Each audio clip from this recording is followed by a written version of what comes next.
कुछ बंधक बिना हिले डुले 27 घंटे तक फर्श पर पड़े रहे, जबकि कुछ लोग सिर्फ सदमे में सांस ले रहे थे, क्योंकि बंदूकधारी लोगों ने ट्रेन में घुसकर लोगों को मारना शुरू कर दिया था और सिर्फ लोग देखते ही रह गए, कुछ कर नहीं पाए।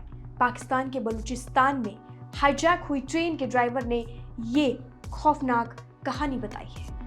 उसने बताया कि क्वेटा से पेशावर जा रही जाफर एक्सप्रेस पर 440 यात्रियों को लेकर सशस्त्र बीएलए विद्रोहियों ने घात लगाकर हमला करना शुरू कर दिया।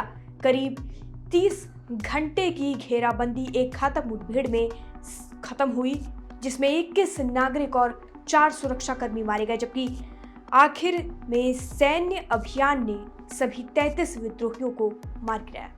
हमले के बाद ट्रेन चालक अमजद ने बताया कि आतंकवादियों ने ट्रेन के इंजन के नीचे एक विस्फोटक से विस्फोट किया, जिससे बोगियां पटरी से उतर गई। उन्होंने कहा, जैसे ही ट्रेन रुकी, बलूचिस्तान लिबरेशन आर्मी के आतंकवादियों ने हमला कर दिया। आतंकवादियों ने खिड़कियों को तोड़कर ट्रेन में घुसपैठ की, लेकिन उन्हें गलती से लगा कि हम मर चुके हैं। अंदर फंसे लोगों के लिए यह मुश्किल भरा अनुभव रहा। बचे हुए लोगों ने यह भी बताया कि हमलावरों ने यात्रियों को उनके मूल क्षेत्र के आधार पर अलग अलग किया।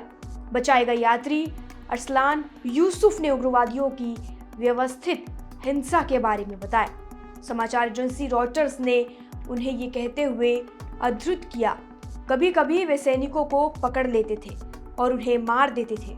उन्होंने छुट्टी पर यात्रा कर रहे पाकिस्तानी सेना और सुरक्षा बलों के यात्रियों का भी जिक्र किया।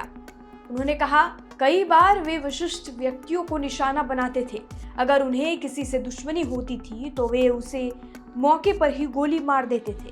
रिहा किए गए बंधक महबूब अहमद, जिनकी आयु 31 वर्ष बताई गई है, उनको कई गोलियां लगी और उन्होंने बताया कि कैसे कुछ बंदी भागने की कोशिश कर रहे थे।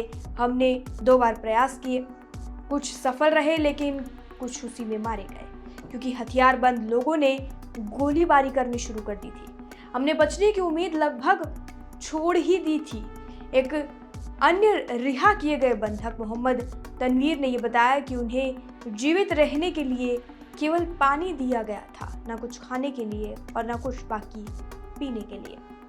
रिपोर्ट की माने तो संसाधन संपन्न लेकिन उग्रवाद से प्रभावित प्रांत बलूचिस्तान में कत्तावर बंदरगाह और सोने और तांबे की खदानों सहित चीन के नेतृत्व वाली प्रमुख बुनियादी ढांचा परियोजनाएं हैं।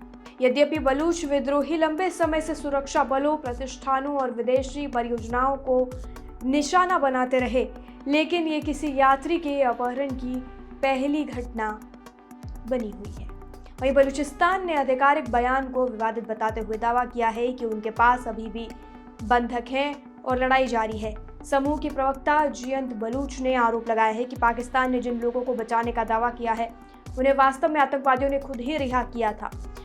उन्होंने गुरुवार को एक बयान में कहा, अब जबकि राज्य ने अपने बंधकों को मारने के लिए छोड़ ही दिया है, तो वो उनकी मौत की जिम्मेदारी भी लेगा।